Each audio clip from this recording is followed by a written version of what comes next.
Okay. Right, welcome everybody, including Lynn and Pauline, I think, who we've got online on a screen about 2 miles away from where I'm sitting. So it's good to see you all. Apologies for the timing of this afternoon's meeting. That's all my fault. I had an unusual task of being a service of Thanksgiving for people who have left bodies to our anatomy department this afternoon, which is an unusual thing to do, but fascinating in many respects. So we have got a bit to get through, so we'll keep a reasonable pace, I think, going. I've got a list of apologies, including, you will have realised, the chair, Neil, who, when we spoke to him yesterday, was looking over the Indian Ocean as we were watching the rain come down in Kiel, so I'm not quite sure where he is, but anyway, he's a series of other apologies that I won't go through each one. I'll take the declarations of interest as already declared, unless anybody's got anything specific they want to highlight today. Look around the table. No, okay. And then we have the minutes of our meeting from the 31st of January. So first of all, has anyone got any issues with the accuracy of these? No, not seeing any. Oh, sorry, yep. Yeah, I think that since you know beforehand that I was here, so okay, we'll make sure that's. But the team have already recorded that. Okay, thank you. We then have an action log when I get to it. Very long the minutes to this meeting. Let's get through. Right, the action log. I think there was a couple of things, I think. Measles, that was against Vanessa, but Sharon, I think you're going to... Yeah, thank you, Chair. Just to let you, the group know that the measles communication did go out and is on the intranet at the moment, and there is continued work across the ICS in relation to measles. That's the update I have from Vanessa. So I propose we close that action down, Chair. Okay, thank you. There was a couple of things on Claire, Simon. Yeah, the tables were updated that were referenced. We'd just got a formatting error where a final bit of a sentence had been chopped off, and the team double-checked that that didn't occur this month in the same place. So that can be closed. Okay. And some ongoing things. Any others? Sorry, Roger. Yeah, just to update the board, the EPRR compliance remains problematic still. I had an update from Sam Tilley at the end of last month. It's still work in progress, and there are issues emerging around ICB resources on this issue, so I'll take it back to the next audit committee early April. Thank you. Okay. Yeah, Katrina and Simon. Minute number 108.34, that's on page 35. That action has actually now been superseded by a presentation to this board, as well as a deeper discussion with board members in preparation as part of the FBC. So I'm minded to recommend that action specifically is closed because it's now outdated. It's in relation to a briefing note on HDP update, but that was dated in November. Okay. As I say, it's been superseded by several. Just moved on. Several conversations since then. Okay. Sam, do you want to?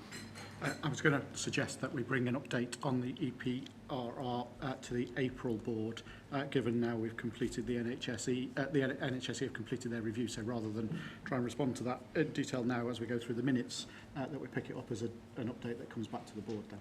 Okay. Okay. Any other actions anybody wants to comment on? No? Okay. Or anything you want to bring up around the minutes? No? Okay. We've had no questions from members of the public for this meeting, but to note that the large number that we got for the last meeting have now been replied to, thanks to the various organisations around the table that had to put a lot of work into responding to them, but that response has gone back today. Right, so at that then we move on to Chief Exec report. Simon. As ever, Chair, we'll work on the principle that the paper's been read, and so we'll take it on that basis. The report provides an update, items not covered elsewhere on the agenda, highlights some good news in terms of the NHS Communicate awards we're successful in. It talks about a really positive integrated care partnership meeting that we held in January. Recognises the ongoing response from all staff in terms of responding to industrial action, and thanks colleagues for that. Updates on the management of change process within the ICB, and confirm that we will be compliant in the new structure with the 20% reduction in 24-25 and the total 30% reduction by 25-26. Part of that is involved. We've now moved into the new offices in Wellington, and we've introduced the agile working policy that supports that, and thanks to Alice and Tracy and colleagues for the work they've done to manage that move successfully. Highlights the first time we've taken part in the staff survey and some of the challenges in terms of the results around there. What this paper doesn't do is look to cover the provider staff survey. In previous years we've done a more full and comprehensive paper that pulls that together in one place. And the intention will be to do that for a future meeting, Chair, but this was landed and so included in the Chief Exec report in terms of the ICB perspective, and asks for comments on the detail that goes with that. Okay. Any thoughts or questions of Simon? Oh, yes, Julian. Sorry, it's just really about the staff survey. And it's possibly not to answer now, but obviously I don't think the staff survey was included in the appendices, but the staff survey for all the ICBs had quite poor turnout. So there's quite a narrow margin between the better and the worst performing ICBs. I think one ICB didn't do it, but we did seem to be in quite a lot of the things, if not the vast majority, below the average point in terms of towards the worst performing, and when being above it was worst performing, we were above it. And I wonder, with some of the information that's coming out of that, and given some, I know this was done at the end of last year before the sort of management of change, but obviously the issue around the management of change, well, how is the management of change going to address some of those issues and improve the STW ICB as being a positive place to work, and whether that needed, the staff survey needed a bit more of a deeper discussion at board level, as does the sort of, once the consultation's finished on the management of change around the new structure, about not so much about looking backwards, saying about the results, but saying actually how can we improve our organisation as a workplace, and how can we move forward? I mean, really fair points, Julian, and I think to be clear, we were talking about the management of change, and the national mandate around the 30% reduction landed at the time of the staff survey. So that was very much front of people's minds when they were completing that. The data that sits behind this shows variation across teams within the organisation. So part of the conversations I'm picking up with execs and with teams is that variation and why we might have experienced that variation. And now the expectation and the ask is what's the organisational development plan that sits behind the introduction of the new operating model and the revised structure, because we can put a new structure in place. A new structure don't necessarily say, yes, that answers all of the questions. How we operate and how we work and how we function will be part of what does it feel like to work in NHS Shropshire, Telford and Wrekin. So the development plan that sits alongside the operating model and the revised staffing structure will be really key in terms of that, as well as using the data to explore in detail why certain teams had different experiences and different feedback. So there's a lot of work to do in that. I'm not minimising that at all, and I'm recognising where those results were. I think the interesting bit across the board was when you look at it in detail, the other ICBs that are in NOF 4 are all in a very similar place. So where there is a commonality is the other ICBs that are in NOF 4. definitely it's the pressure people are feeling under and the organisations under. And that was exactly some of the feedback. You know, the workload, the challenge, the burnout piece, and then you play that into a reduction of 30%. I think that's a very genuine challenge. So we will be having an in-depth discussion once the management change consultation process is finished and the organisation development piece of work has been developed. We will be having that, you know, feedback on that to the board. Yes. Yes. Yeah. Thank you. I think one of the things the non-execs have already highlighted is that it's important to have, even a relatively, need only be a relatively small thing, that actually go to staff and say, you know, you said all of this and these are the very specifics, because clearly a lot of it is going to be quite broad-based, which could be quite nebulous to staff, and you know, the staff have got to feel that they're being listened to in surveys like this, otherwise their engagement with future surveys will go down and we won't get that benefit. But Simon, do you want to?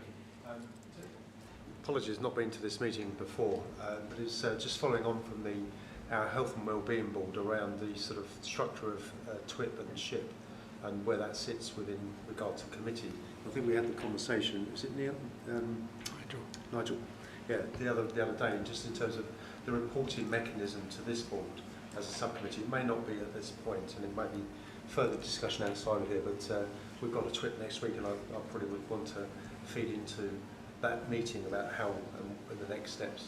So I think that is, we picked that up at the last meeting, Simon, in terms of the revised governance framework. That Nigel and Alison can pick up on outside of here, but we confirmed TWIP and SHIP as formal subcommittees, but wanted then to work through to make sure how did we agree almost the terms of engagement in terms of what comes through and how does the work plan work to get that to So apologies, I'll No, not at all. get back to that one. Not at all. Okay, any other? Oh, sorry, Meredith. Yeah.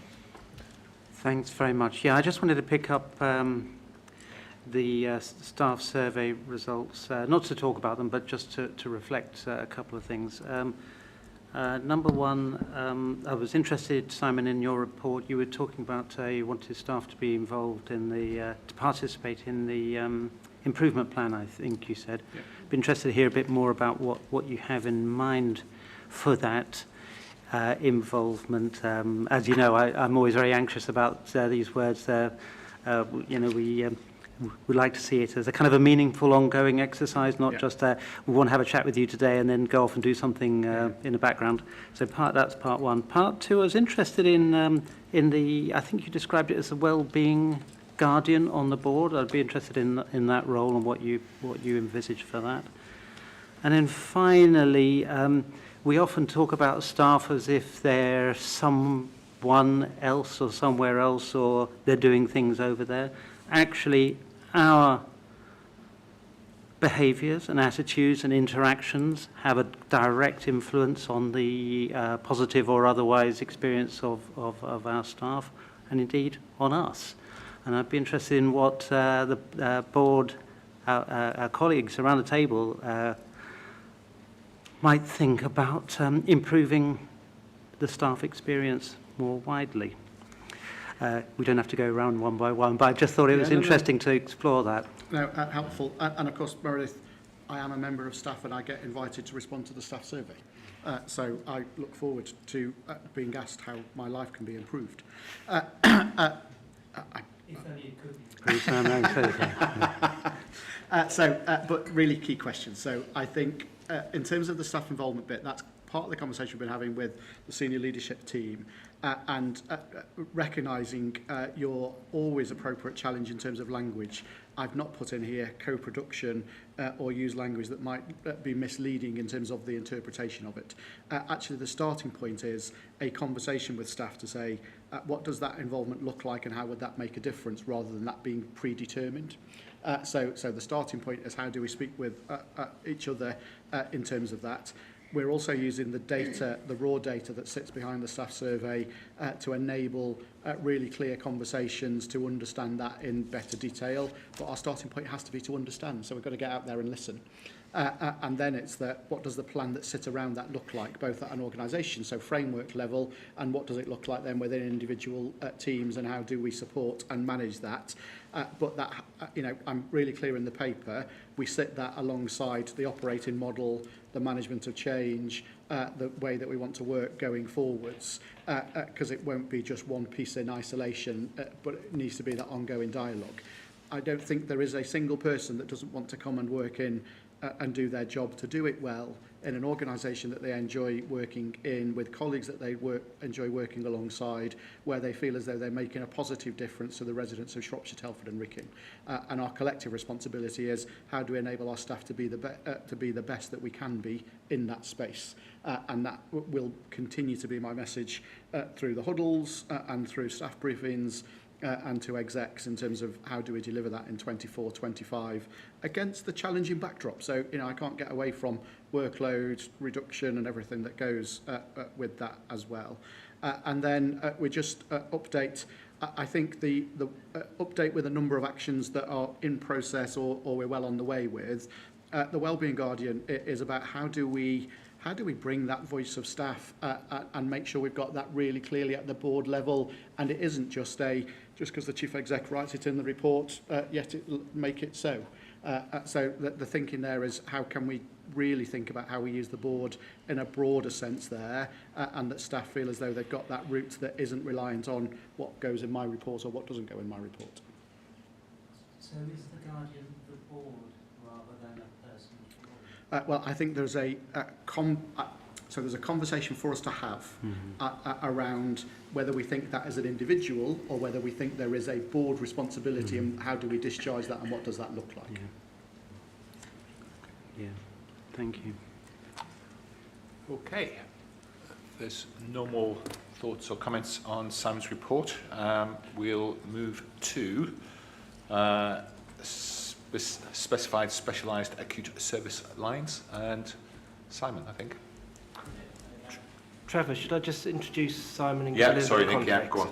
Yep. So, as part of the Health and Social Care Act from 2 years ago, specialised services are going to be delegated to ICBs. The same piece of legislation brought ICBs into being. We discussed it several months ago, just as to give some background detail. The presentation today in the paper is prepared by Simon Collins.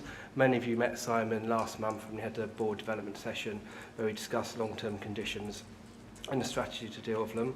Simon's been seconded to the ICB from the NHS Midlands regional team, where he's head of population health, planning and decision support.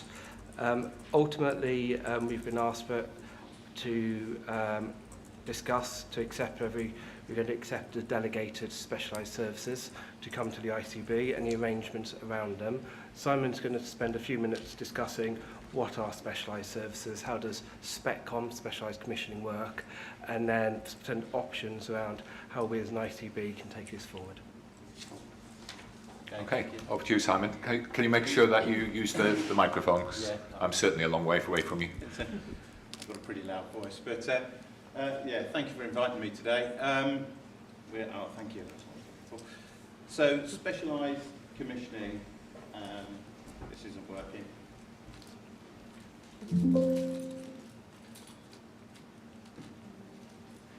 Yeah, there we go. So, specialised commissioning, it used to be commissioned, allocated, the money was allocated to a region. The region used to be West Midlands, East Midlands, and all of East Anglia until about 5 years ago. And that was commissioned on a provider basis, not on a population basis. As we move through the new Health and Social Care Act, and we've moved to ICB level allocation, so we get the allocation for our population, we're now moving to delegation of these services down to an ICB level. Initially, that will be 59 of the 178 services, and included in with that is some of the cancer surgery, renal, those things that have become so commonplace now that they're starting to become more like ICB services than a real specialised service. There'll then be another 23 cohorts that will be delegated as well, but later, and included in that are things like learning disabilities and autism inpatients for those people who need those services. And then finally, we finally have the 90 services that will stay with NHS England. They're highly specialised Things like hyperbaric chambers for the bends. We've got one of them in Leicester, where if somebody's had the bends, we get about 10 patients a year, but very expensive. So specialised services, slightly tricky to, yeah. So the first thing, the top half of that is a pathway of just to demonstrate, like half of all cancer is specialised, commissioned through specialised at the moment. Again, big chunks of that will be delegated down to the ICBs. And as you can see, the blue elements there are what the specialised cover at the moment. Everybody asked me about vaccination. That did fox me as well, that's HPV. So again, there's large elements of that. And again, chemotherapy, radiotherapy, almost every hospital has that capacity now. And again, and needs that more flexibility to do more work for our population. The complicating factor is that unlike ICBs, all of specialised is commissioned against national service specifications. And these specifications are really strict. And again, they're really hard to comply with. They also require you for surgeons and consultants to see or treat a certain number of patients, usually around the level of 80 per year. Now, if you can't, that requires those surgeons to have networks of support, so it's no use commissioning from one provider. If you're doing something like urology, if you've got 57 patients and the requirement is 80, you can't go and pick a few out of like North Herefordshire or a bit of Staffordshire, because that will then disable the existing services, so it's really complex. Added to that is the complexity of very fragile services. Some of these services, I think something like Neuro-IR was my experience. We have 78 consultants nationwide. If one leaves, or one or two leave, which we had, or retire, then again, you're working with the providers to build networks of care, very complex commissioning, and you've got to allow surgeons to operate on different sites with different arrangements under different clinical protocols. So again, it's a much more complex picture. If you're really interested, I've put a link on there for all the document libraries and specifications and everything. So in Shropshire, Telford and Wrekin, we have commissioned £148 million worth of specialised services for our population. Around 77 million of that is delivered by our providers, and then our providers also do a bit for other systems, a little bit in SAF, a bit more in Raja with the spinal services. Again, that imports activity from all over the country. Again, but our providers have another 33 contracts. There's another 33 provider contracts that need to be managed on behalf of our people, and they go to those different hospitals for different services. Again, if we don't delegate, we've got to move into managing those 33 contracts ourselves, and some of the complexities that go with that. Again, the bulk of what we provide in Shropshire, Telford and Wrekin is renal and cancer surgery and very little else. Raja do some of the specialised stuff, but it's relatively low numbers, but it's very, very high cost and high complexity. Again, it's probably a bit difficult to see in this slide, but you can see the top number is the activity we've done year to date, and then you can see it's mainly renal and cancer surgery. There's very little else going through in those numbers. So why delegate? In the papers, you will have read, there's lots of reasons and options for delegation and why we should support that delegation. So at the moment, we can only delegate if we enter a collaborative arrangement. So we can't have services delegated direct to the ICB. It must be part of a collaborative due to all the complexities of commission I've just discussed. The benefits for us are, as a small system, we don't have what's called a level 1 or 2 specialised provider. So they're the providers that have £100 million plus of specialised spend. This means that because we don't have those contracts, we don't have the level of access for our patients than other people have. And one of the ideas behind delegation is that we need to increase the level of access and up the number of patients going in from our system into specialised. Some of that is due to the complexities of the way the patients go into a system and the way they're coded, but some of it is we're genuinely not having enough patients in the system, and having enough of our patients entering specialised at the right time. The other place is to work on that step-down arrangements. So again, as people are exiting specialised commissioning, having the services in our hospital that they can exit into, and the support and network arrangements. And then there's the final piece, which is a bit longer term for this system, but ultimately, if we can do our job around prevention, and we can do our job about stopping the escalation of need, and again, we've talked, there's some big opportunities there, and we stop people going up into those SpecCom budgets and into those SpecCom services, again, there's that discussion to be had around allocation. That is a lot more long term, but again, if it's delegated to us, we have a lot more flexibility around that. So the options for delegation. So the first option is that we do not delegate. That would be my recommendation. So what do not delegate means is that we hold responsibility for the specialised commissioning budget. Decision making would still have to go through the joint committee because it's got to be done as a collaboration, but we wouldn't have a seat at the table as decision makers. We would only be able to run the decisions through the Regional Director of Commission and Integration. So there would also be further complications around things like information governance arrangements, and again, we wouldn't be involved in the pool budget arrangements, which again puts us at risk because some specialised patients can be millions of pounds as an individual, and again, if you're in the complex rehab, that can be for 10 or 15 years. So again, the bigger the pooling arrangements, the better. The second option is to just continue on with full delegation. Now again, difficult for us as a system because there is quite a bit of work still to do around quality issues. Again, there's the financial stuff to still sort out, and the whole commissioning place and around the integration of the pathways. Now, things like neonatal services in Dudley, or I wrote this down because deep brain stimulation. They're things that we would need to get involved with if we went full delegation, and need to be involved in some of that. But again, have we really got the capacity for that right now?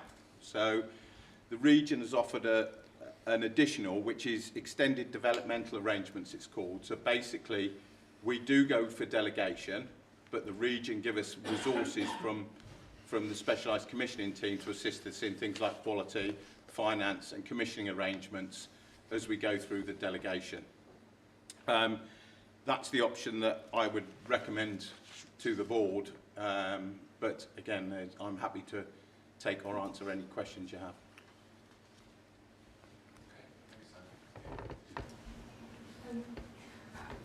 I find this paper a little bit frustrating, and the explanation of it is hugely complex, and having been a commissioner before, this is a complex issue, absolutely.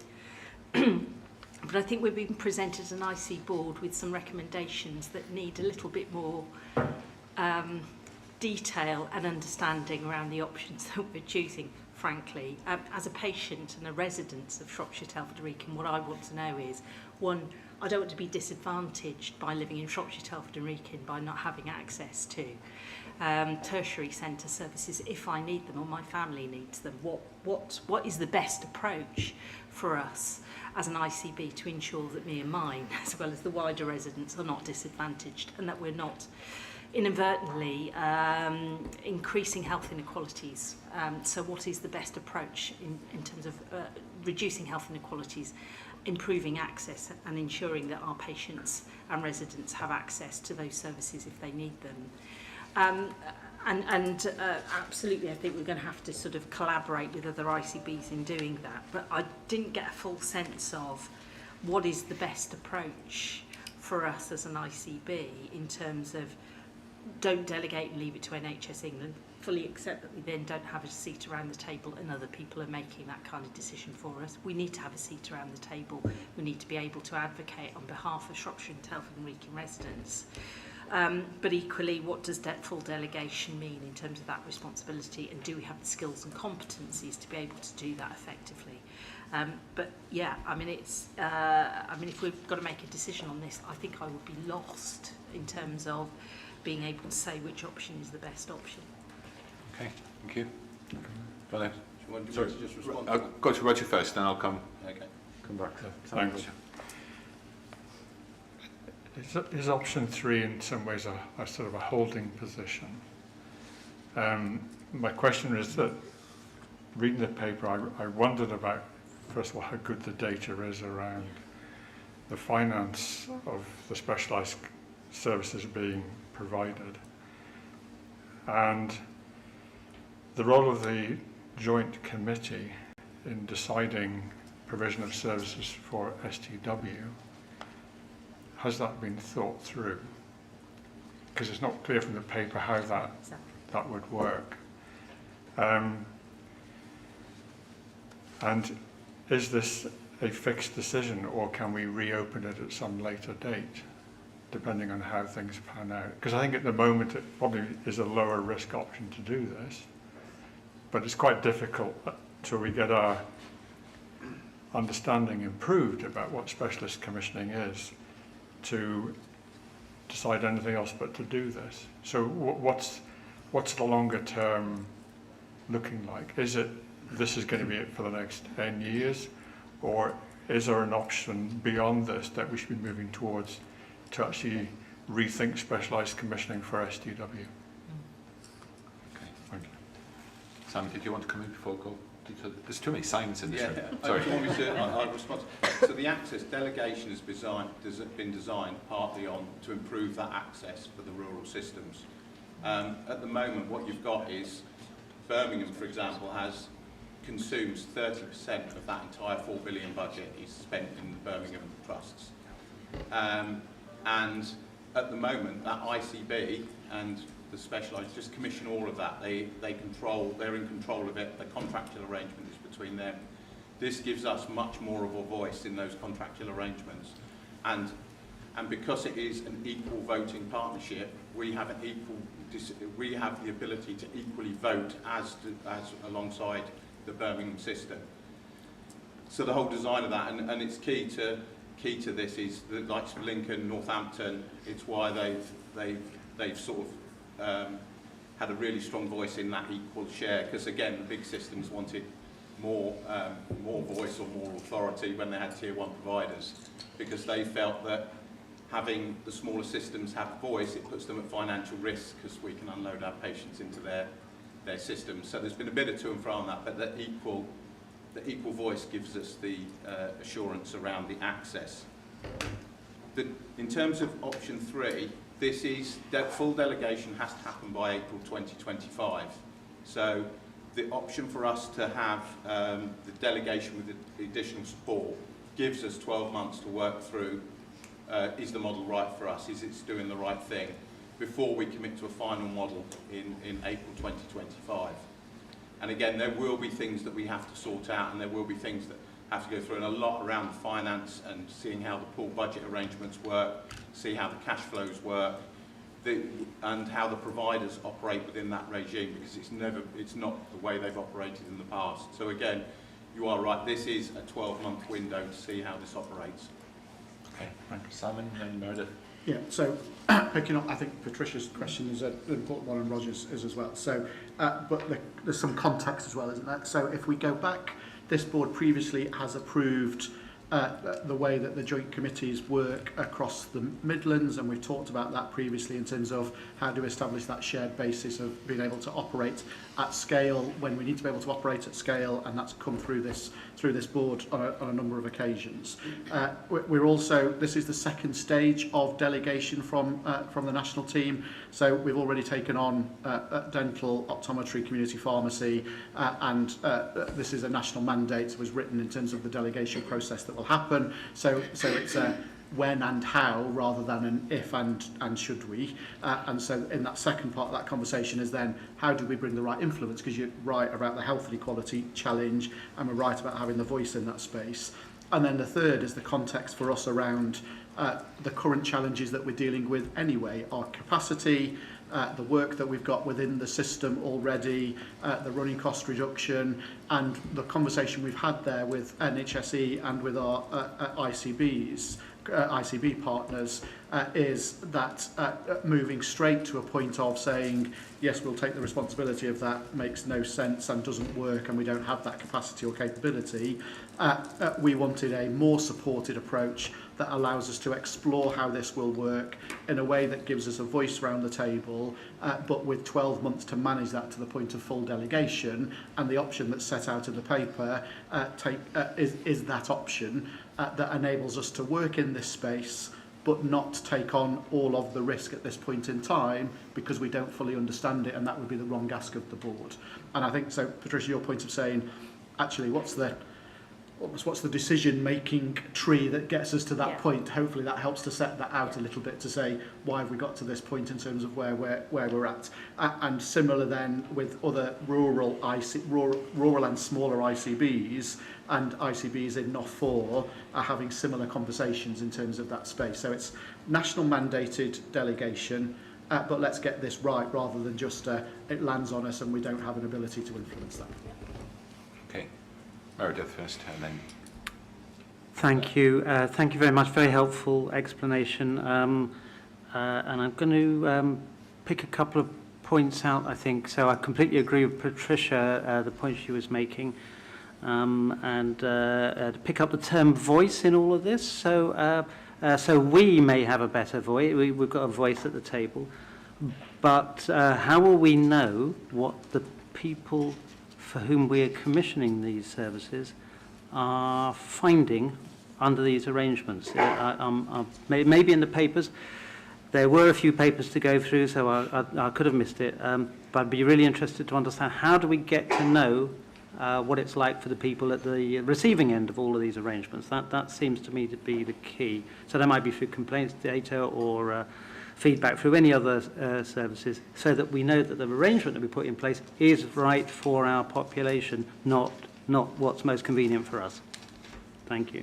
Okay, right. Simon, do you want to come back on that? No, I'll go over to Peter. Sorry, answer that one. Yeah, you can yeah, Nick. Yeah. So it strengthens the voice. Previously, all the service specs or decision making has been very national.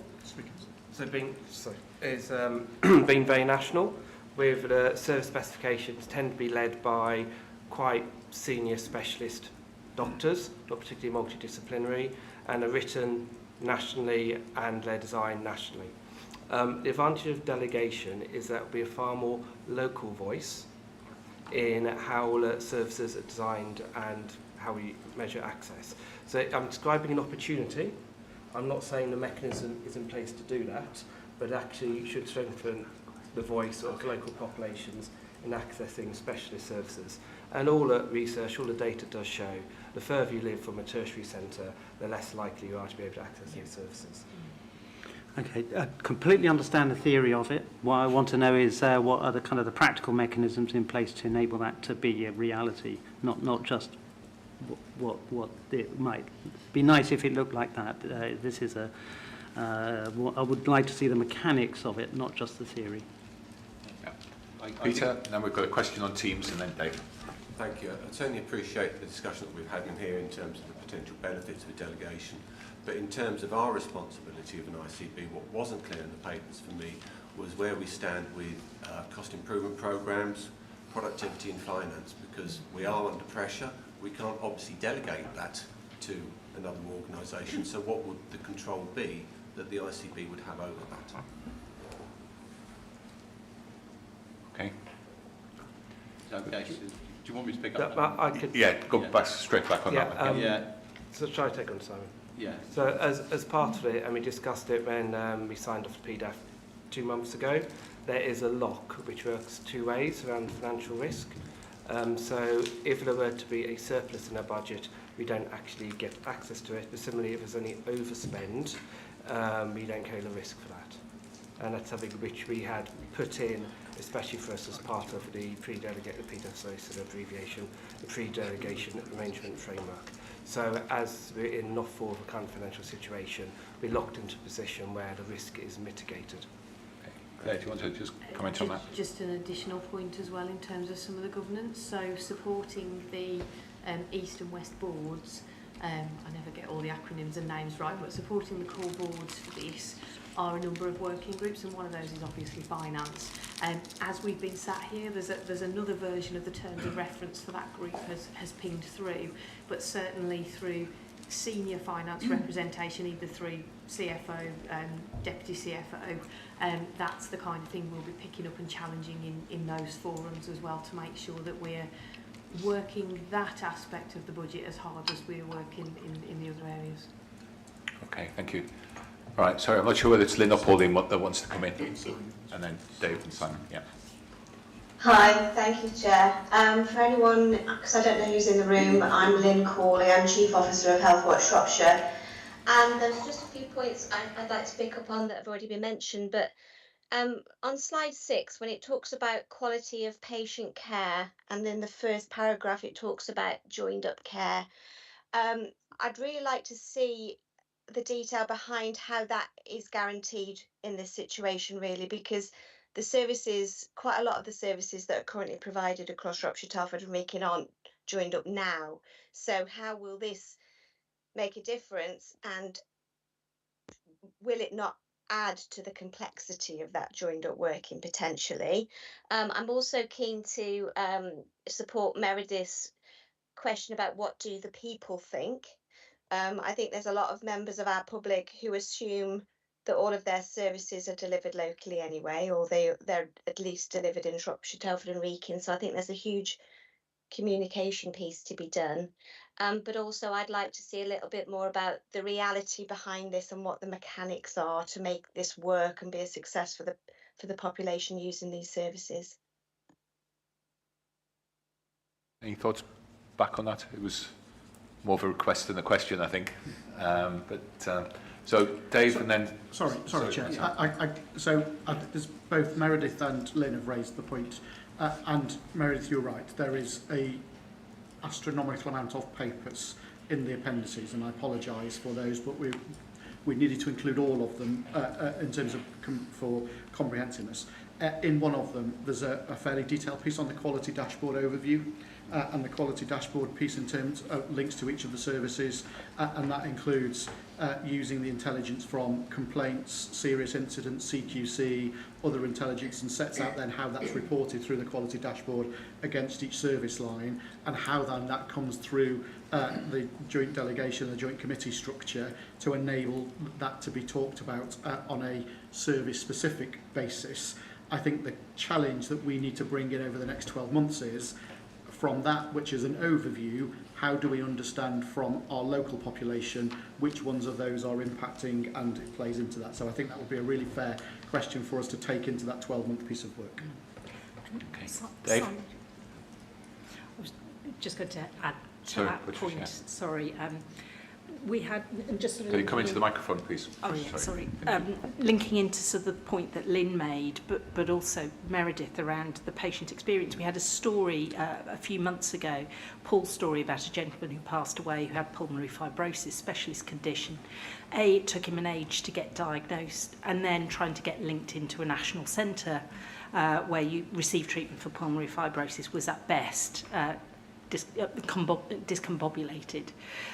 Is this an opportunity to make sure and link into the clinical and professional boards to make sure that those pathways are smoother? Because it isn't just access to services, it's making sure that at the moment we have for specialist patients very disparate ways of linking different parts of the pathway up.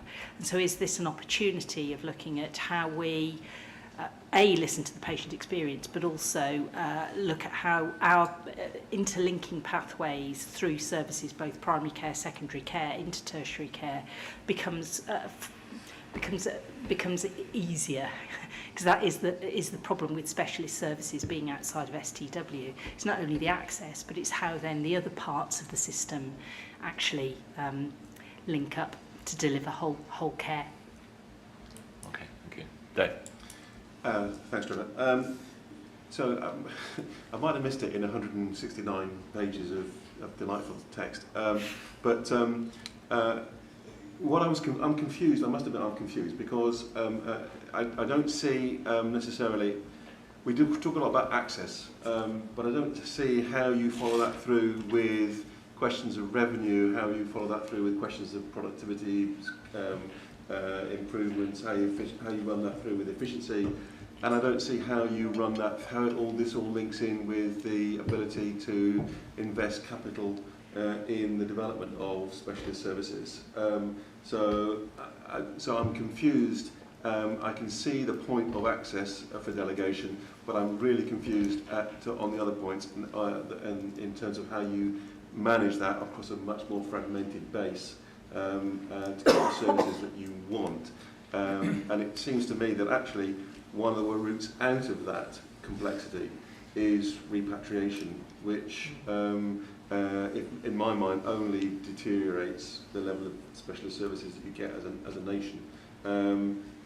So I'm confused at how all this comes together. I can see the key point around access, voice of the local community in terms of access to the services that are required, but I don't see how that follows through then in terms of commissioning for the revenue costs and the capital investment around the provision of those services.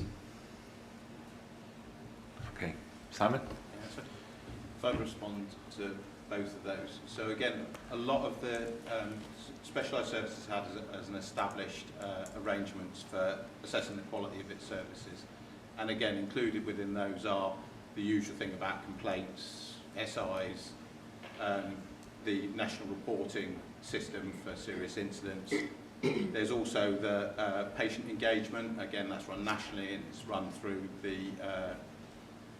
the national programmes of care. Again, about experience and all that stuff. It's all brought together under the quality overview dashboard. And again, you can look at that by service line, by provider, and we have a lot of that information available to us. As we move that down to, it will be something in development as we move it down to population level, but the actual core data is available to us.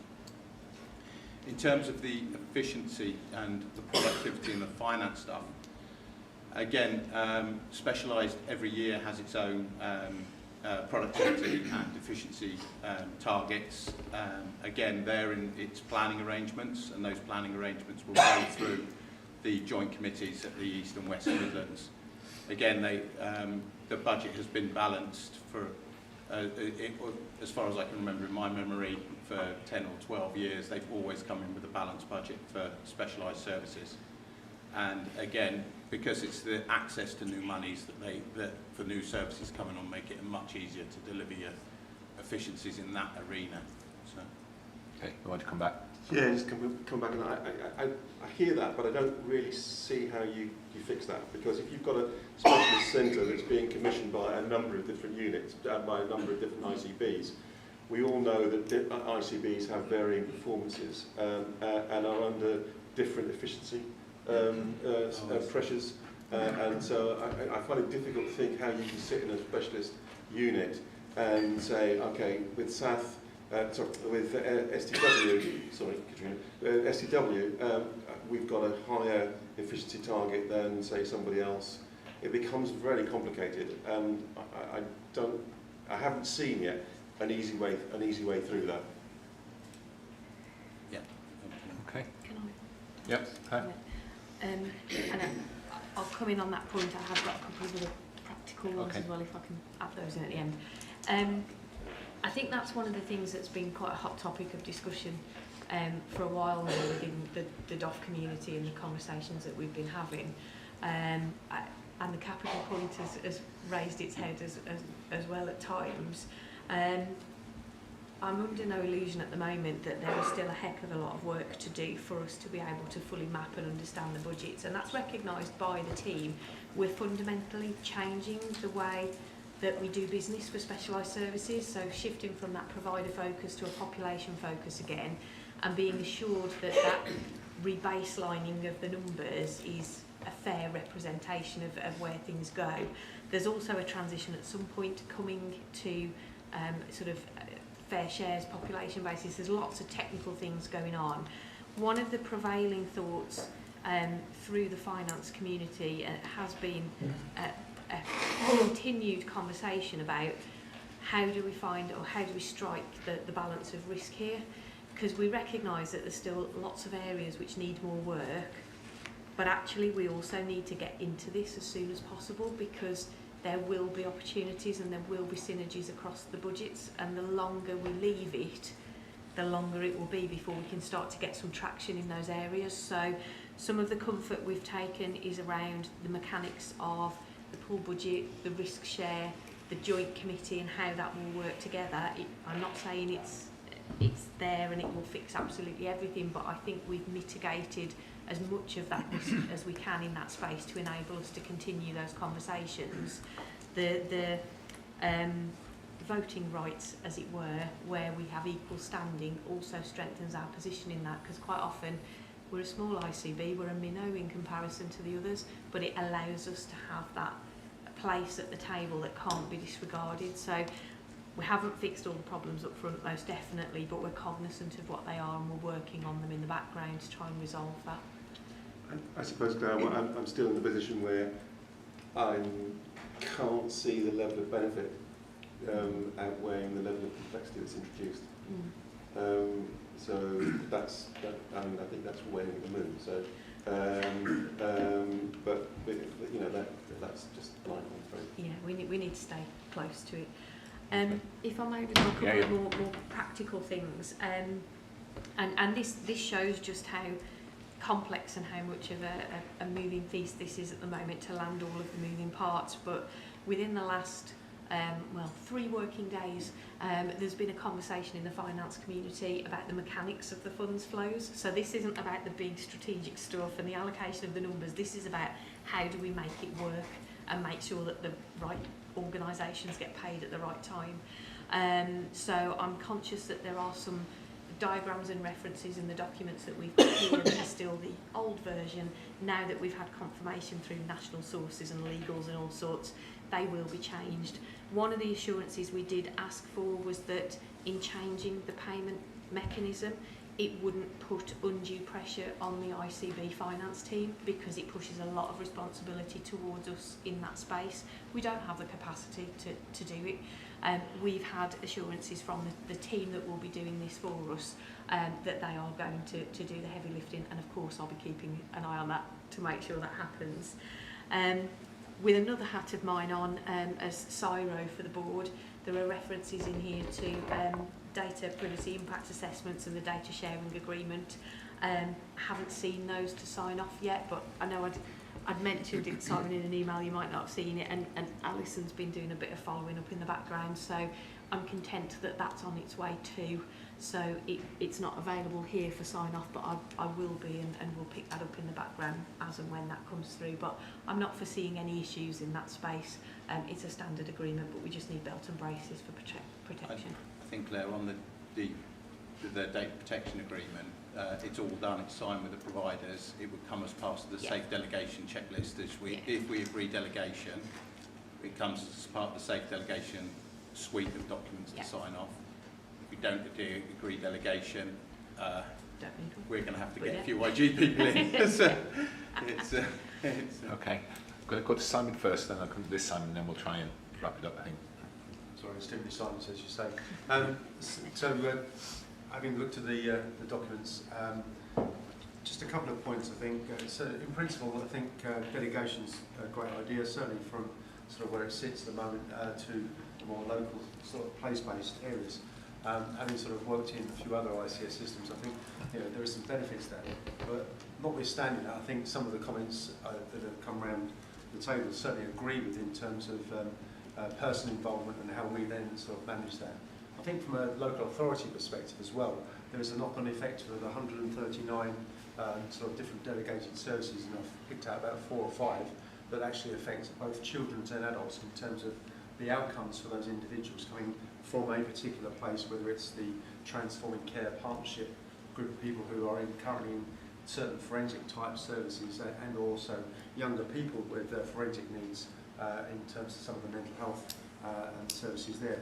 And it may or may not be some of these, but what I picked out here, that there are some of those that would actually need certainly support with yourselves and also Health Into Commission from a transition from an acute setting or a particular type of setting into the community, because that's where we see that there's a need to support that. So certainly, I think there's from certainly children to adults, we would need to have a conversation about how that transition works and some of the joint commissioning plans and strategies that you've got, because it will actually be part of a system-wide joint commissioning as opposed to a singular one. And there will be some things that we do individually, both in Shropshire, I'm sure, and also within Telford and Wrekin.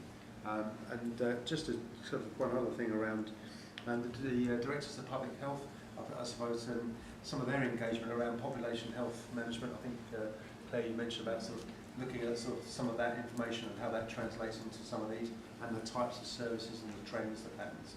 Because what we commission now may be something different in the future. So it's just to bear that in mind. Thanks. Okay, thanks.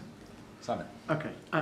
Look, a really helpful conversation and discussion, and I think there's a risk that I do not want to predetermine the board position that we'll take next, but listening to that conversation, I think there's a few bits just to try and bring this to a conclusion.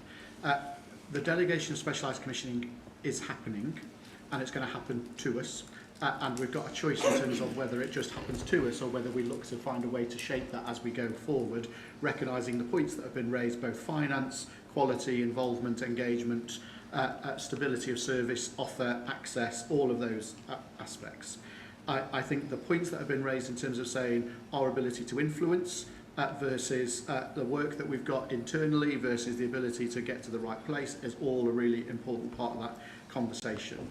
I risk making this sound too simple, Chair, but I think that's exactly why we have the ability to have option 3 in the options in terms of this, which isn't about just saying, yes, we'll take it on and we'll get to a different place and isn't life good, but is absolutely about extending the development arrangements that include quality, with a focus on ensuring there isn't a deterioration in the quality position against the service profiles, with that joint oversight for a longer time period, so that we can work through that with providers, with local communities to get to that right place. So I think that, although it's shown as option 3, it's almost the middle option, which gives us an extended development period, feels like the right option, given the voices that I've heard around here. But I'm trying really hard not to predetermine or lead the board, but I'm trying to pull together the various strands that I've had, and I think it fits within that option. Okay.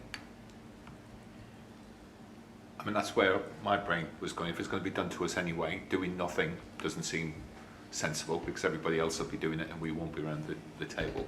So, but at the same time, it'd be too risky to take on the full thing all at one go. I guess my question is, whose day job is it going to be to actually do all of this work during the next year in order to make sure that we A, evaluate, and B, that we position ourselves in the best way by this time next year in order to make sure that we get all the benefits out of it? So there's 2 elements to that, Chair. So the first is, as part of that extended development arrangements, NHSE want to offer additional support to us in terms of capacity to support with that work, recognising the challenge we've got both in capacity and capability within the size of our system. So there's an offer there, should we choose to go down that route to work with us in that space. And the second bit is, and it touched on some of what Simon and Dave and others and Claire said, is we need to get the clinical conversation in the right way, because this is about pathways of care, whether that be access, whether that be quality, and it needs to link in with the finance group as well. So I think the main focus will be, there's an offer of support to lean into the system to give us some additional capacity and expertise in that area, and then that needs to connect with the strands of work that we're doing anyway. Okay. Dave, do you know? I mean, my position would be that if something's going to happen, and it's going to happen anyway, you're best being in the boat than sort of screaming from the sea on the outside. What I would like to think, though, if we're going to go into this, and we obviously are, is that we go into it with a clear understanding of what the potential benefits are going to be, and we actually track those. So we're not actually fixing a Heath Robinson machine for the sake of fixing a Heath Robinson machine. We're actually getting benefits for our community, and we're tracking that. so that if we get to an end point, we can say, actually, this is working or it's not working, and we are realising the benefits we expected to realise. Yeah. Okay. And I think even after what you said, Simon, about the extra resource that would be available, I assume there's a risk that that will be around the bureaucracy, in inverted commas, making it happen, rather than the sort of thing that Dave's just described in terms of us and the community and everything that's around. So this is going to take some of our resource. Yeah, and I think we need to just get that balance right. And I think that, you know, the board provides us with a mandate to say, actually, we want to have that conversation with NHSE about what that resource looks like and how much, then that will help in that space, actually. Absolutely. Okay, that's fine. Okay, so is everyone content, if not totally happy, that we go down the that route 3, but that actually with a sort of mandate to really work hard to make sure it works for us over the next year, so that we have a very informed discussion next year when presumably we're going to make that next step. Yeah. Thank you. Okay, thank you very much, everybody. Right, next item on the agenda is digital strategy, and we've got Tristy, I think, down at the end there. Make sure you use the microphone, and over to you.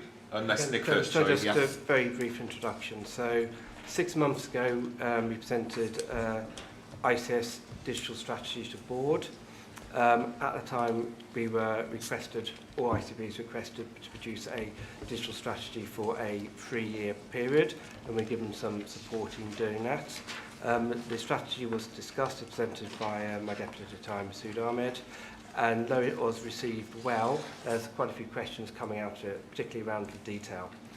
So Tristy joined us as our Head of Digital Delivery and Transformation Innovation approximately 5 months ago, and as well as other things, she's been doing a lot of that work with both in terms of the ICB and with partners across the system around what is our actual portfolio activity and aligning it to other parts of our strategies going forward, particularly the Joint Forward Plan.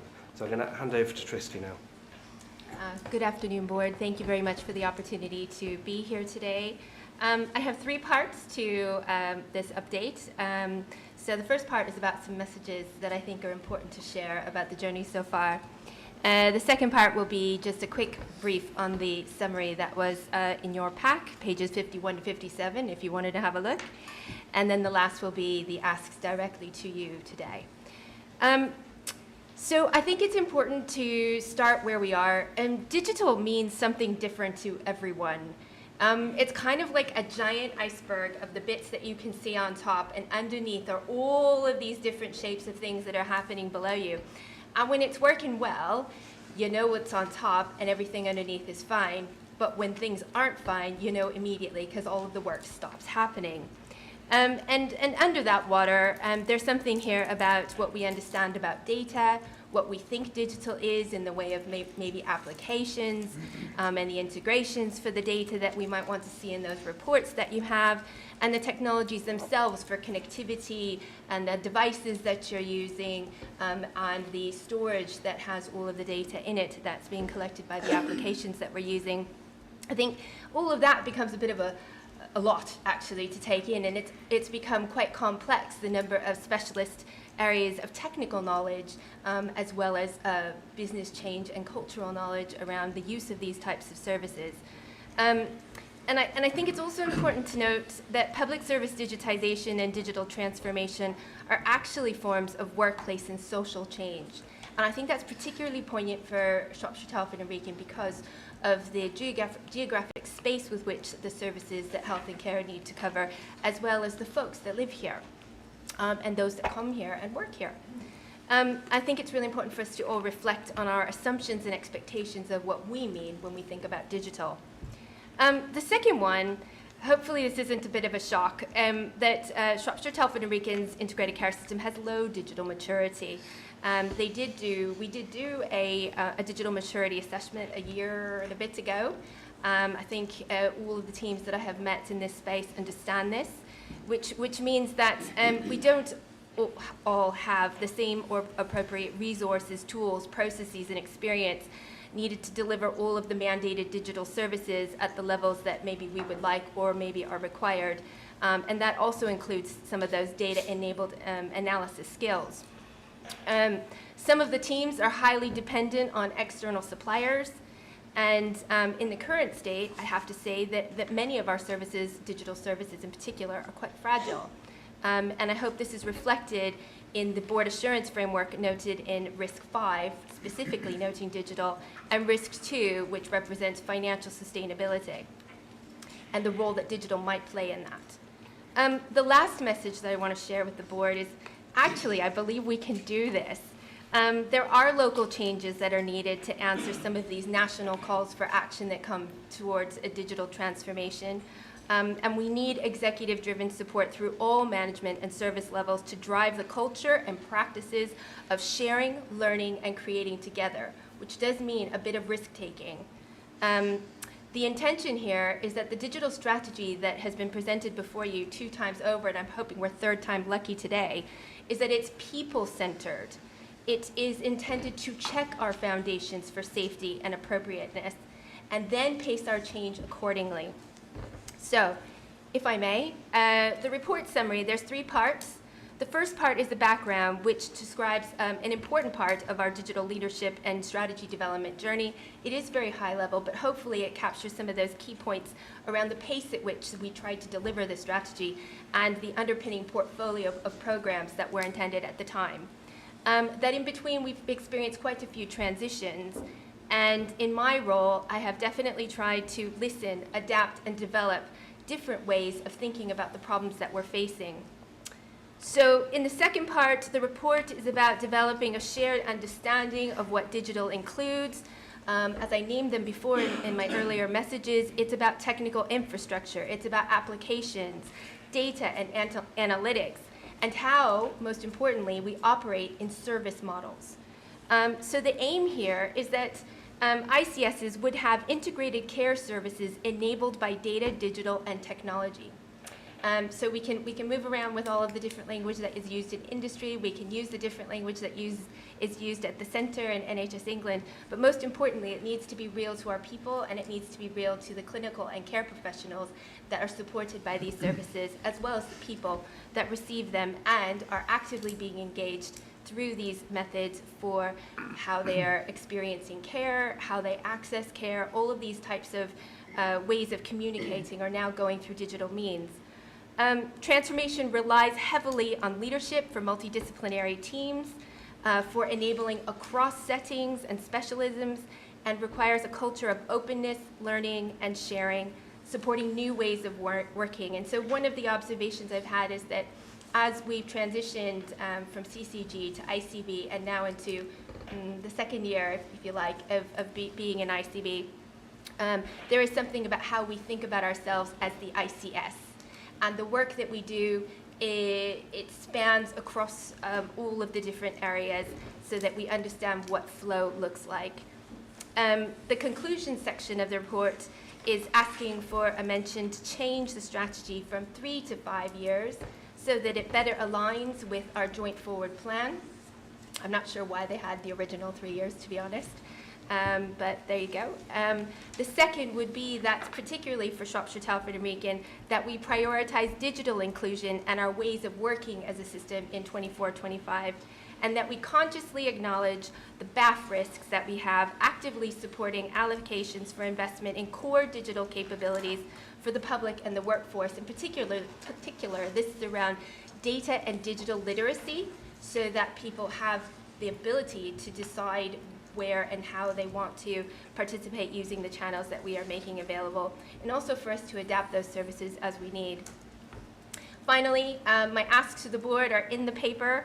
I hope that you will note the contents of the report, that this time we can ask you to approve the Shropshire, Telford and Wrekin ICS Digital Strategy 23-20-28 as a vision lever for change. So this will be to unite us, to bring us together, and the we is all of the teams supporting and using digital services in the system, to support the proposed strategy and some minor portfolio amendments.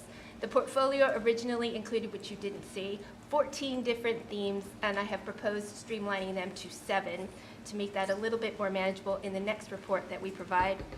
To acknowledge the sustained commitment and drive of digital transformation teams across the ICS during recovery and transformation, and as we continue on with our evolution, and to advocate for investments in a system digital operating model and related digital capabilities for the workforce and Shropshire, Telford and Wrekin communities. Thank you. Okay, thanks, Trustee. Dave. So I read the paper. I think the paper, it talks, I think, I hate to say this because I said it last time, I don't think it's a strategy. It's an aspiration, a set of aspirations and a vision, and an environment that we'd like to find ourselves in. But I read this and I'm still not clear on what capabilities we want to develop, what the issues are around the single EPR, the consumption that's associated with that in terms of local capability. What does that leave us available to actually do local development in terms of capital and revenue? How do we acquire future capability? What does the infrastructure look like? Essentially, how's capability going to be acquired, and the partners that we're really going to need to have on board to be able to do that? That for me is a strategy. That for me tells you where you're going to be in terms of capability, costs incurred, and the partner environment you're going to work in to be able to deliver that. This, I think, is very laudable in terms of saying all the right things in terms of the impact of digital, what it means for people's lives, how we want to develop our digital, but it doesn't deliver a strategy in terms of where we're going to get within a certain period of time. And that for me, unfortunately, says I wouldn't be able to support this as a strategy. Okay. Okay. Peter, and then Roger, and then I'll let you come back and answer the three. I suppose I agree with a number of the points that you made there, Dave. When I read this, I was more concerned in terms of where we are and where we need to be. I acknowledge, first of all, that we are in NOF4. That's probably the answer to my question, actually, but I'll state that at the outset. And that is, yes, we have low digital maturity, but I am aware that nationally we have huge strides going forward with the digital programme. And what I don't want to end up is that we end up two-track, that national is going at one speed and we are behind. So I also acknowledge in the report at 2.12, 3.5 and 3.6 that there are observations with regard to budget and contract constraints. I understand that. But you also say that the transformation programme and digital teams are noted to say that they have insufficient internal digital capacity. I know there is little money, but where can we have the assurance that we have sufficient resource added within digital so that we can look at investor save, how they can improve productivity across our ICS, and how can we ensure that we've got ongoing national alignment? Okay, thank you. Roger, and then I'll give you a chance to come back. Yeah, I mean, I think very similar themes are emerging in terms of the comments. My question is really, have we got an inventory of what we've got now? So we've got PAS, we've got EMIS, we've got radiology systems, we've got pathology systems, we've got all these systems doing stuff. And what we should be trying to do is integrate them, because they're not. So the question is, how do we integrate? And from a patient and public perspective, I think there's a huge frustration out there about how backward we are in using electronic communication about all sorts of things. So the strategy should be, I think, what have we got now? How do we make it work better with using the resources that we have? And if we haven't got the resources, what do we need to do it going forward? Because I think at the moment, bearing in mind all our financial pressures and time wasting and poor communication right across the services, internally and externally, this is actually a golden opportunity.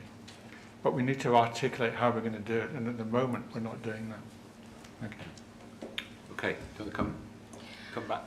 Thank you all very much for your comments and observations. I wholeheartedly agree with you. In fact, that was the purpose of stating it as I had, because what has happened over time is the assumption that because we've come together as a system, we've aligned all of our different enabling functions, and digital sat apart from that.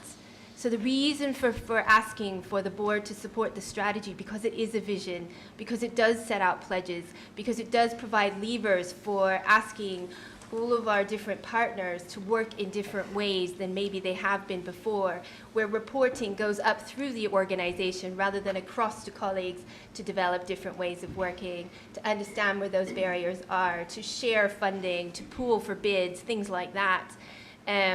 So coming into the system, forgive me for not having that history, but I absolutely would advocate that the strategy gives us a direction of travel and the ability for us to be able to provide the how. And in fact, that is actually the ask, if you like, for work to be done on what would be an ICS digital operating model. So bringing together the digital capabilities across the system so that we are able to understand where those pinch points are that stop us from making integrated care services possible with digital technologies. Okay. Any other? Yes, bottom side. Yeah, I guess it's my comment that I made last time as well, is about digital inclusion, and that, again, digital inclusion isn't just about skills and capability, it's about affordability and trust and people, the schemes, but mainly around affordability for those people who we know who are in deep poverty, and poverty in Shropshire, Telford and Wrekin are the ones that are most likely to suffer those wider health inequalities. So you have to address that and using the system as well. Absolutely agreed. And that's another reason for putting that at the centre of the work to be done, because we could design differently, is the opportunity. With your support. Okay. Sorry, yes, Julian. I think the problem is in the system we've underinvested for a long time in IT, technology and digital solutions. You know, both myself and Ian, we work in primary care, and primary care is the most digitalised aspect of our healthcare service. You know, we operate in paperless records, a lot of our contacts are now sort of digitalised. So I think I would agree with all the comments there, particularly about this being aspirational. I think part of that is driven by the fact that, one, we've got no money, as we've already said, we're in not for. The second one is what often happens, a bit like with the specialised services thing, is we get taken out, we get driven more by what the central agenda is. And the central agenda in primary care is to move to modern general practice, which is digital first, which is having 111 as a single point of access. And I think that is a really big challenge, because I think a lot of clinicians don't see that as the right way to go. It's a way that's being pushed to deal with lack of resources, both in terms of finances and people, lack of having the right type of workforce to serve. So I think it is a fine balance between writing a document that ticks all the boxes and actually the reality of the situation is where it is really in secondary care services. There's a lot of need for investment. You know, we've heard this morning the GP board about South's new electronic sort of patient management system, which can be the basis for the EPR and electronic prescribing. You know, we bang our heads daily with the fact that our hospital don't use an EPS, don't use electronic prescriptions, don't have a single shared care sort of electronic record that is easily accessible and integrated across all our platforms. So I think we have to support this as a document, our aspirational view of where we need to go. And I think, as we said, it says all the right things, you know, in the right places, but it doesn't really tell us what we're going to do. And in reality, we're probably not going to do anything more than basic, because that's driven by the lack of finances. Okay, thanks, Julian. Simon.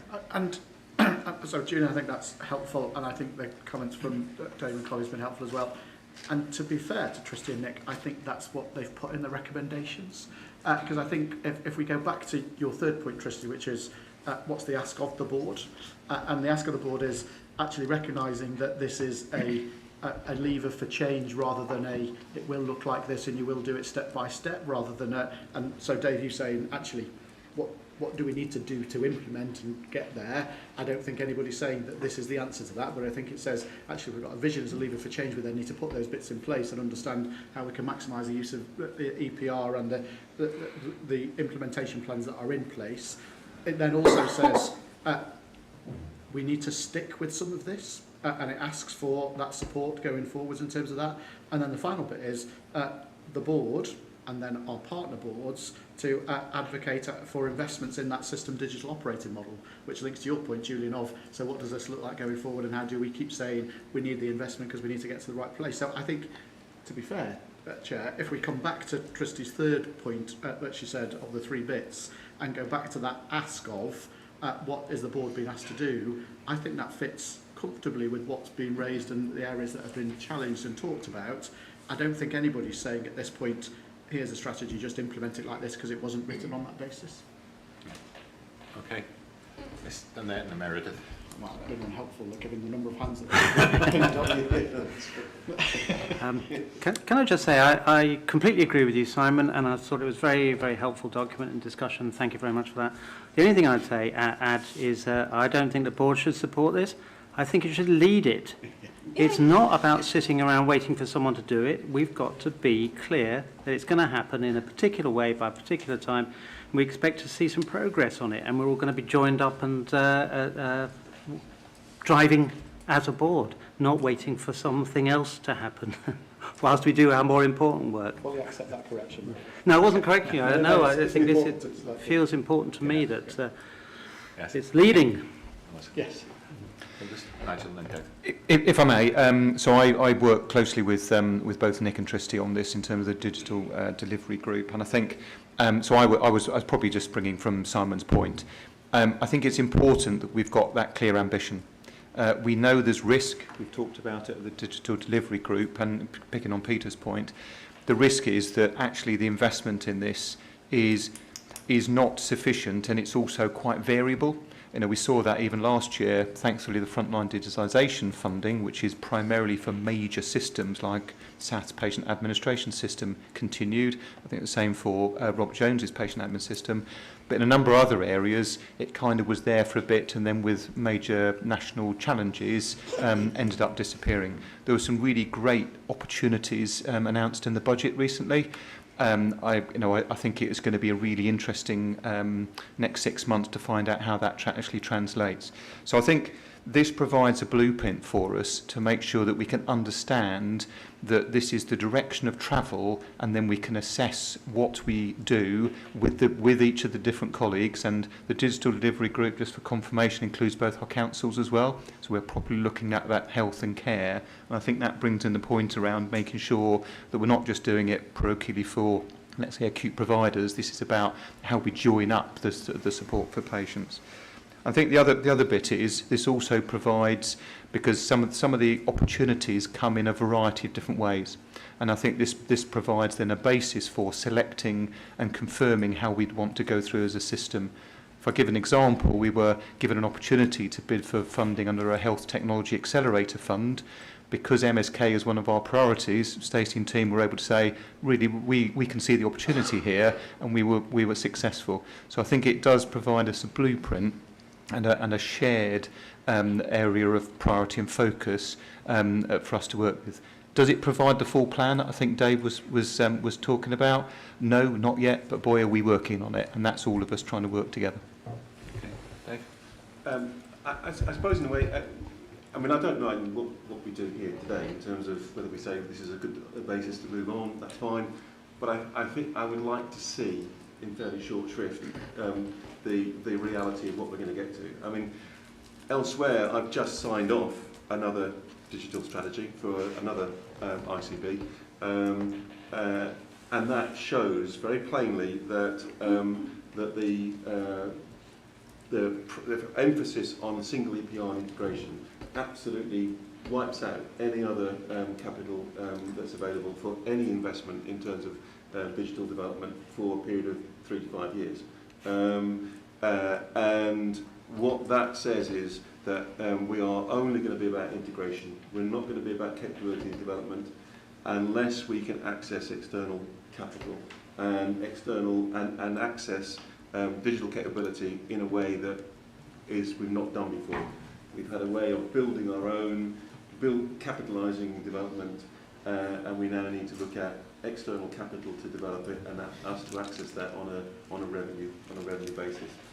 That is a pretty clear strategy, and that's where I'd like to get a review, because the nervousness I have about this is it leaves you hanging in terms of there's some wonderful things that can happen, but the reality of the situation is it's never going to happen because there's just no capital available to be able to do it. So how do we lock in that discussion and decision? And that for me is the next step, and whether that's next month or in 2 months' time or whatever is fine, but I think we just need to come back for that discussion. Yeah. Roger. I mean, just picking up that point, I mean, how confident are you with your resources, capability and capacity to do this work? Because it's a hugely complex piece of work to do this properly in terms of assessing what we have now, how it can be integrated better, etc., etc. So in terms of the resources you have now, the capability, when do you think you'll be able to do the detail on this to give us that assurance? I think I'm proposing an iterative approach. So the assurance I think the board is asking for is difficult to provide because we need to build, design and build. And in the time that I've been here, the business as usual has operated, which is a lot of it has carried on regardless of working across. I think that might be the challenge in the system that we have that might be different for the other ICB, and maybe Mr. Bennett that you were supporting, which is that the ways of working around digital have been very separate apart from specific programs of work. The idea is that we're able to develop the processes that we need and the roles that we need amongst those that are already doing some of that work to shift left or to shift right a little bit to bring in their colleagues. So what I might propose and offer to the board is that we present another update at the next board meeting on the portfolio and aim to have conversations with key board members as they wish. Very happy to meet any and all of you to discuss our progress and the underpinning detail that has already been gathered, which wasn't presented today, just to start with the footing that we needed, which was agreement on the vision. Okay. Dave, did you want to come? Yeah, I was just going to say, Christine, I'm happy to get engaged as much as you want really on that. Okay, I think one more comment and then we'll draw to a close. So, Chair, the paper went to the Strategy Committee. There was a long discussion at the Strategy Committee, and we recognise it's a good step on the way, and we would like to support this paper because we thought that it was it actually showed that we were going to make this work, because this was the only thing to do with what's going on currently. But the other thing we wanted to say was we wanted to make sure that primary care was also a key part of the strategy and it would not be left behind.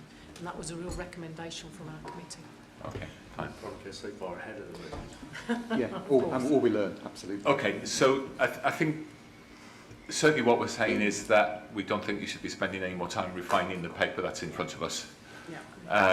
I think we draw a line on this paper, accept as is, and then I think it's those next steps that are critical. I think we should be having reports, even if they're not fully agendaed, but for information, so that we can keep an eye on they are. I think the idea of a programme of what's going on now, but I think what I'm hearing is that blueprint for what we are aiming for, rather than the aspirations that we've got written down now, I think is important. The way I think about it in my day job is, if this document was submitted as part of an application for £50 million to help us do some of this, would it help?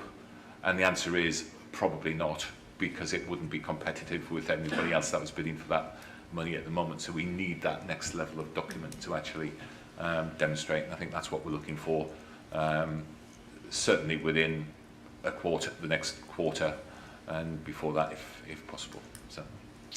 So hopefully that's helpful. Everybody's happy with that. Right, thank you Tristy, thank you Nick. So with the apologies, we are about half an hour behind, so we'll try and go where we are, but okay. I'll do my best to rattle through. Integrated Performance Report has an absolute wealth of information. I'm going to assume that the board have read it, but I did want to highlight a few key areas from each of the sections. So the operational performance, quality, workforce and finance.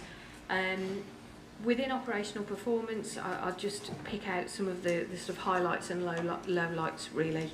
In primary care, we're starting to see more come through now in terms of the new measures. So certainly from January, whilst we're still not there in terms of all of the measures, we're now creating more of a depth of reporting. And I did want to point out that we are the only ICB in the region to have 100% sign up from community pharmacies around some of our work, and I think that's absolutely to be commended and recognised in terms of their commitment to what we're doing. I also wanted to note that we have year-end visits planned in for our PCNs to review progress against key targets. So that's a really key action for us to gain a better understanding of how things are working and then to plan ahead for the future. And just with a bit of a link into the digital conversation that we've just had, we have had a mandate this year to transfer all of our practices to digital telephony, and we've had some financial support in that space to make that happen.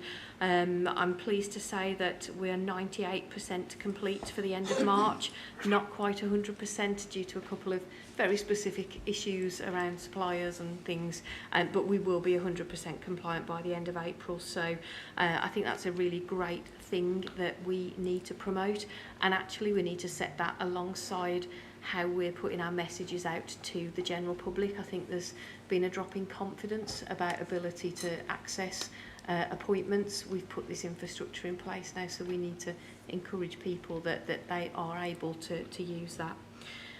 Urgent emergency care still continues to be one of our biggest challenges, and we have had a continued disappointing results, and certainly some concerning worsening variation in areas such as the category 2 ambulance response times and the 4 and 12 hour waits in A&E.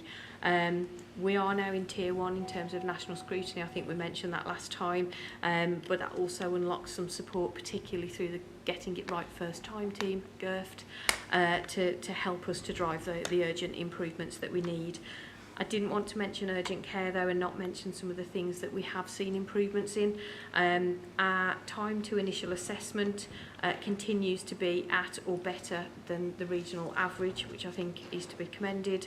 Our no criteria to reside overall number is below the plan for the first time in the figures that we've got here, and we are achieving plan against length of stay, and some weeks are now below a 3-day average length of stay. We just absolutely have to make sure we maintain that where we can. Electives and cancer, positive variation in most areas. Good news story in long waits, so we think we'll be at 4 breaches at the end of March for 78 weeks as at the point where we produce the report, and we're significantly better in terms of our predicted year-end performance for the 65-week waits as well. We are expecting to be out of tier 1, that level of national scrutiny for cancer by the end of Q1 in the new financial year, so something else that we need to make sure we land. Diagnostics, radiology is doing well, but we do recognise that we have some issues with endoscopy, and that's one of the core features in the conversations we're having at the moment about what capacity is required into next year, specifically in that area.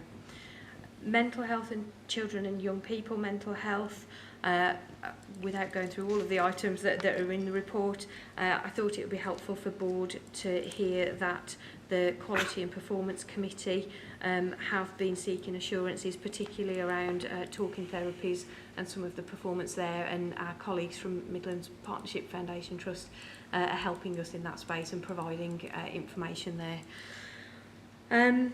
From a quality perspective, again, something that's very much on the radar of the Quality and Performance Committee is our infection prevention measures, and we do have issues across all areas there, but we have got improvement plans in place that we'll continue to monitor. And I did want to just mention continuing healthcare, because that's another area where we need to see some significant improvement, particularly in reducing the backlog of cases to be reviewed. And again, we've now got some data that will be reported monthly to the Quality and Performance Committee, so that we have that additional level of scrutiny there. For workforce, not for response necessarily at the meeting, but the team have started to look at how we strengthen the narrative in this section of the report. So if you do have any feedback on the report this time, then please feed that through to Julie Garside and team, because we want to make sure we're providing the right information for the board here. We've got sickness and turnover, the lowest they've been all year, so that's definitely something of note here.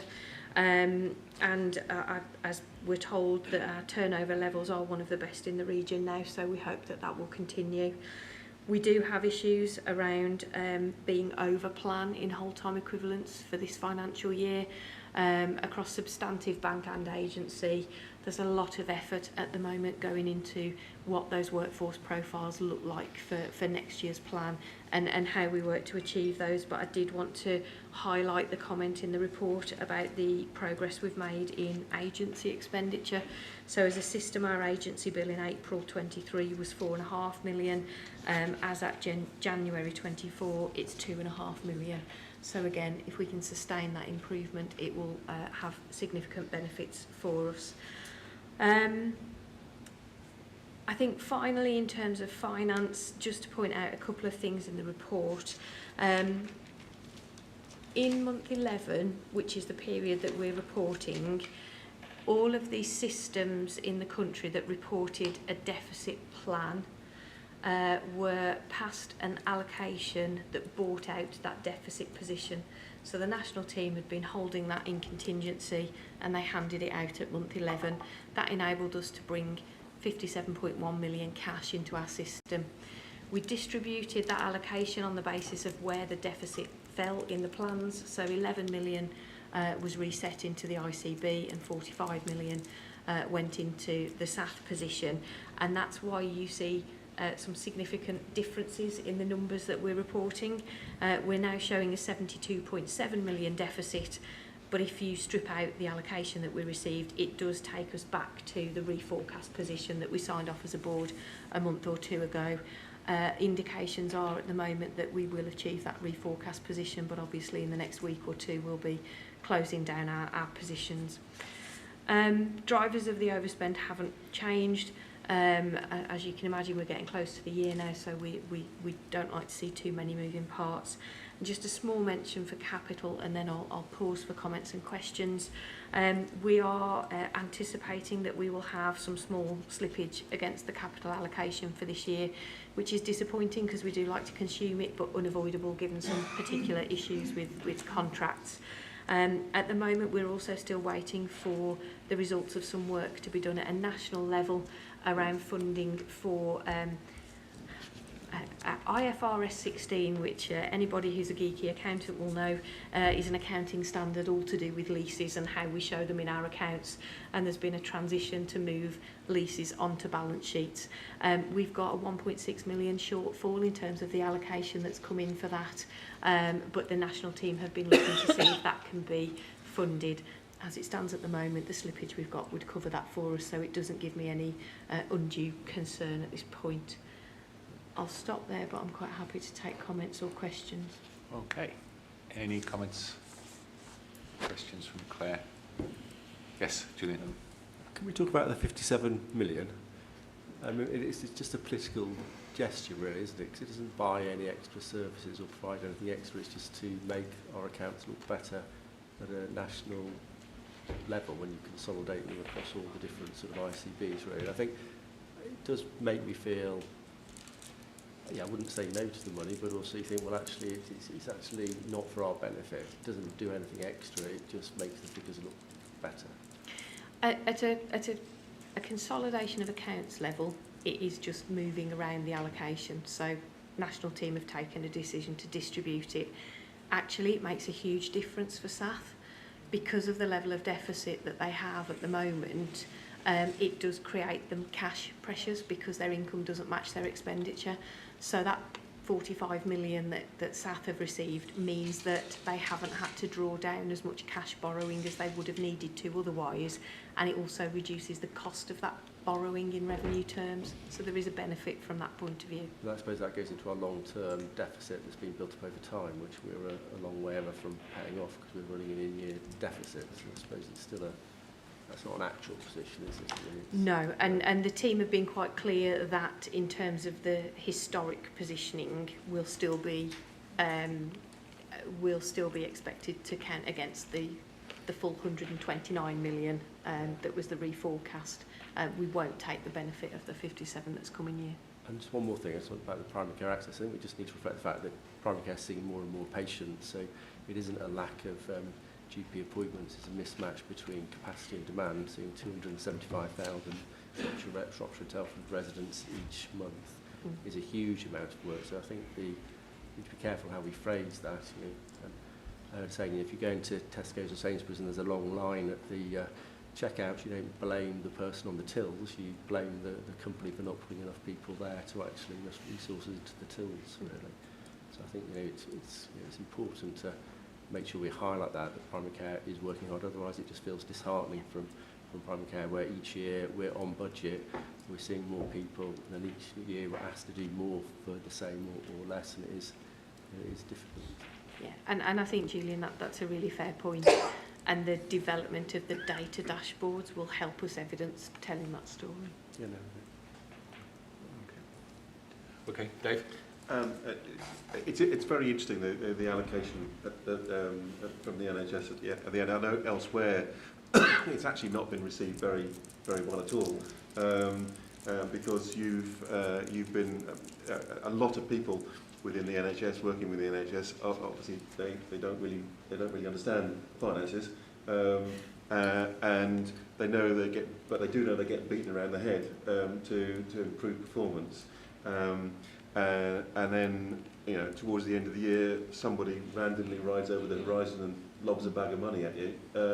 It tends to talk. It says, well, actually, you can carry on moaning at me as much as you want, but actually, sometime, in the future, some other guy's going to run over the horizon with another big bag of money, and it does tend to take away a lot of the sort of actually we need to sort out some of these issues, and it's not. It's not seen as helpful very often.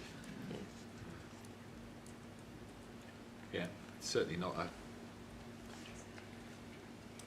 completely positive message in many respects, or helpful message. But okay, but if there's no more comments for Claire, thank you for that. Simon, all assurance. Yeah. So we'll take the paper as read. Grateful to Alison for being here. Alison, any particular points you want to pick up? No, just to say that we've had some small minor amendments to the content for some of the risks which I've outlined in the report, so that you can track across and read across on the track change version.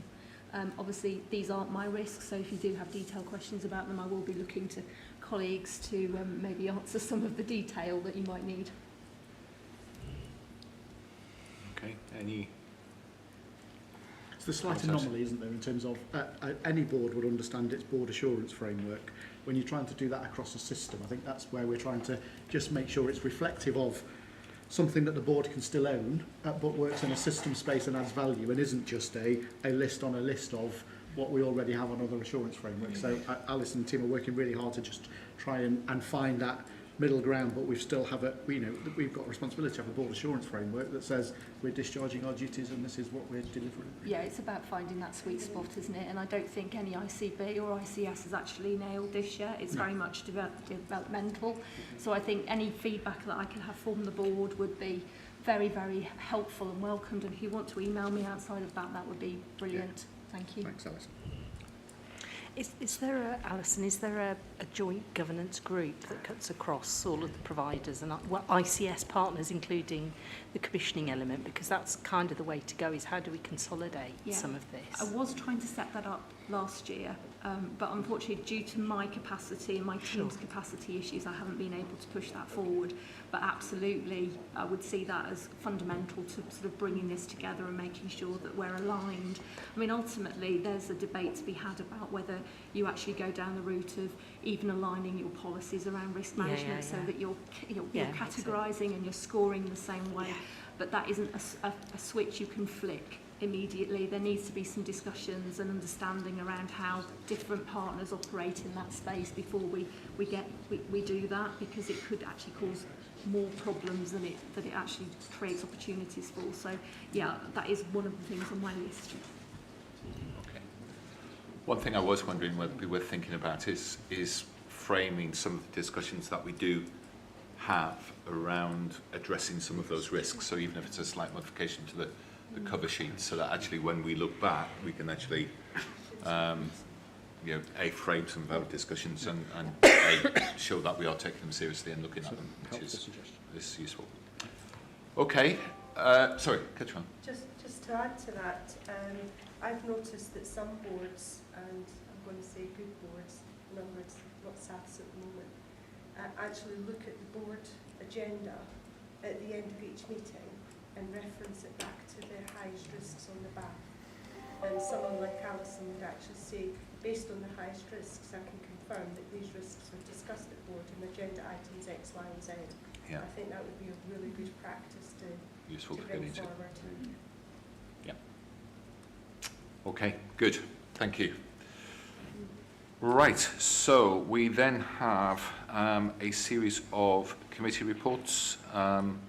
So first of all, quality of performance. Meredith, anything you want to say? We have got terms of reference to approve, but anything else you wanted to say? No, thank you. No, nothing to highlight for today. Thank you. Okay, but we have got, I've lost them for now, terms of reference.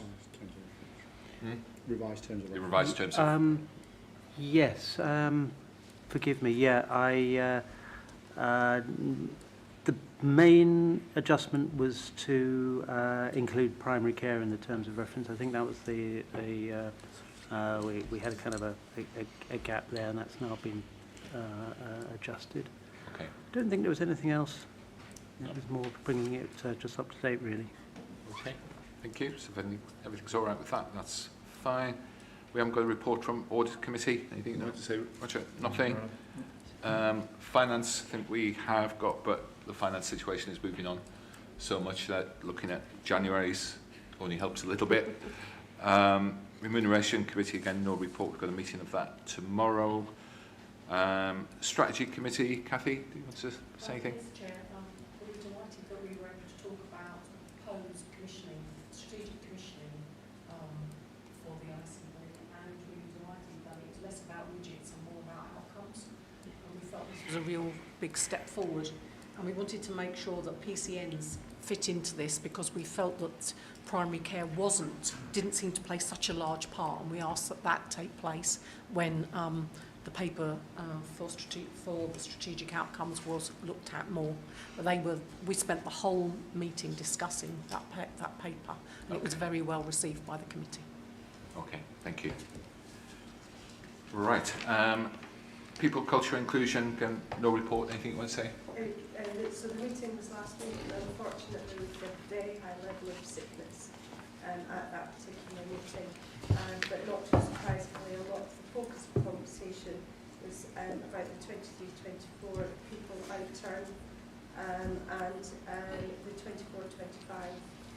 people potential, and the way that the reform strategy in particular could feed into what would need to be done from a workforce perspective.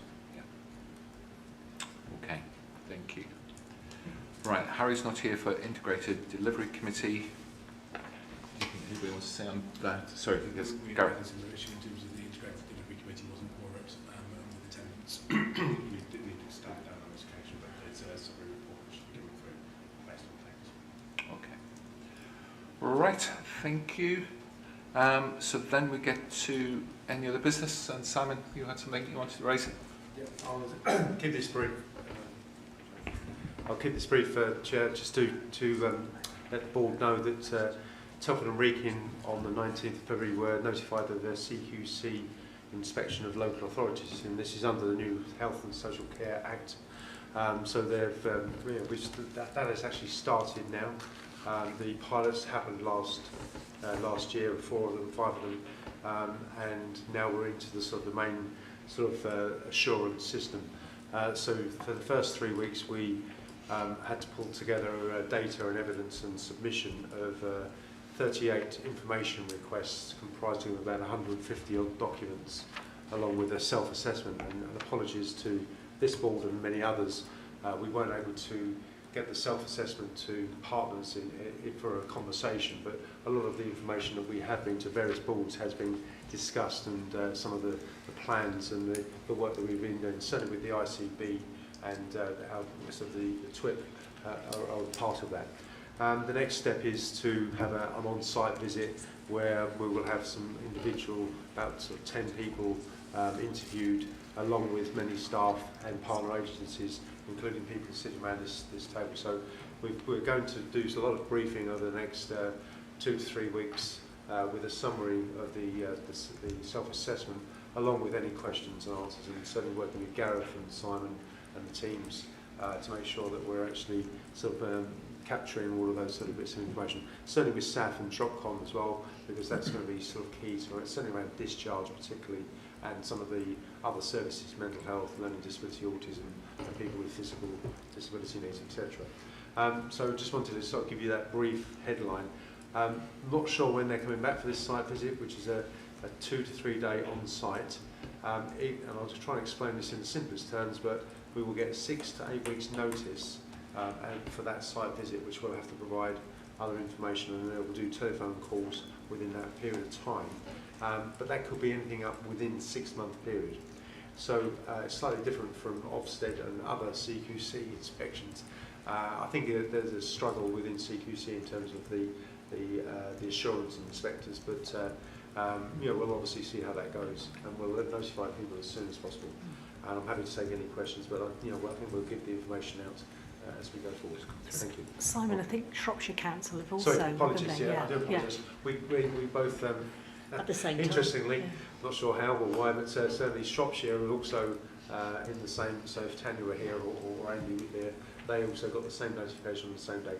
Now, whether they're going to do the 2 local authorities in tangent, I'm not sure, because they will need different teams to do that, but we haven't had that notification. I think that we will be kept separate because it is a local authority assessment and assurance system, and will be rated accordingly: outstanding, good, requires improvement, adequate, inadequate. So it's similar to other systems. Okay. All right. Thank you, Simon. Meredith, you had a short ARB. Thank you very much. Yeah, about 18 months ago we received a report. It's called the Rural Racism Report, and it's just an indication of how language can mislead us sometimes. That doesn't sound too bad, Rural Racism Report. But actually it describes a very upsetting set of experiences for our staff who have been affected as a result of racism negatively in all sorts of ways, from patients, the public, and colleagues. And I was very discomforted when I read it, and I wanted to make sure we got it onto an agenda to see what our actions we need to take to address some of the findings. So thank you. I just wanted to make sure we discussed it in public at some point soon. Yeah. Could I propose that comes to the April board, Chair, and that fits with the recent staff survey results, the Rural Racism Report, and we look at that in totality in one go, with an update on the work that's happened since it was published, but also then what we need to take forward into 24-25. Okay, anything else, anyone? In that case, I think we'll draw the meeting to a close. So next meeting, 24th of April. Thank you very much. Sorry I've missed the 5 o'clock, but the chair will be told that 2-hour meetings need to be the norm, which is what we have achieved. And hopefully you'll keep to that. Thanks very much, everybody. Thank you. Thank you. Simon, my